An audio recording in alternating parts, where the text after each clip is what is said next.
जय श्री कृष्णा। आइए सुनते हैं माघ मास की तिल द्वादशी की यह कथा। तिल द्वादशी को तिल द्वादशी का व्रत किया जाता है। इस वर्ष यह व्रत 2 फरवरी 2023 को मनाया जा रहा है। इस दिन विशेष रूप से भगवान विष्णु का पूजन तिल से किया जाता है तथा पवित्र नदियों में स्नान व दान करने का महत्व होता है।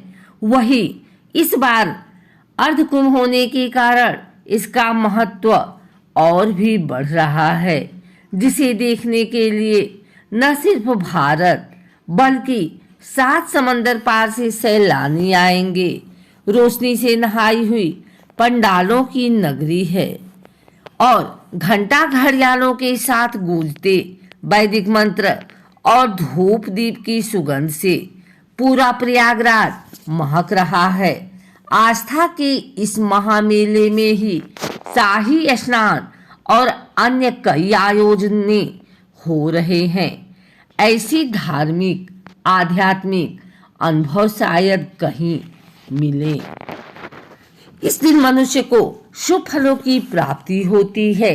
हमारे धार्मिक पौराणिक ग्रंथ पद्म पुराण में माघ मास के महात्म्य का वर्णन किया गया है, जिसमें कहा गया है कि पूजा करने से भी भगवान श्री हरि को उत्तरदायी प्रसन्नता नहीं होती है, जितनी कि माघ महीने में पवित्र नदियों में स्नान करने मात्र से होती है। अतः सभी पापों से मुक्ति और भगवान वासुदेव की प्रीति प्राप्त करने के लिए प्रत्येक मनुष्य को माघ स्नान अवश्य ही करना चाहिए। महाभारत में उल्लेख आया है कि जो माघ मास में संतों का फल मिलता है या संतों को तिल दान करता है, वह कभी नरक भागीदार नहीं बनता। माघ मास की द्वादशी तिथि को दिन रात उपवास करके भगवान माधव की पूजा करने से मनुष्य को राजसूय यज्ञ के समान फल प्राप्त होता है।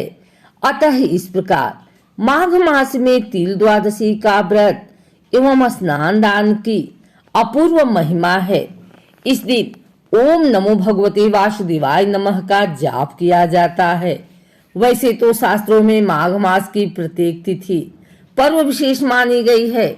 यदि किसी स्थिति के कारण पूरे माह का नियम न निभा सके तो उसमें यह व्यवस्था भी दी गई है कि 3 दिन अथवा 1 दिन माघ स्नान का व्रत का पालन करें।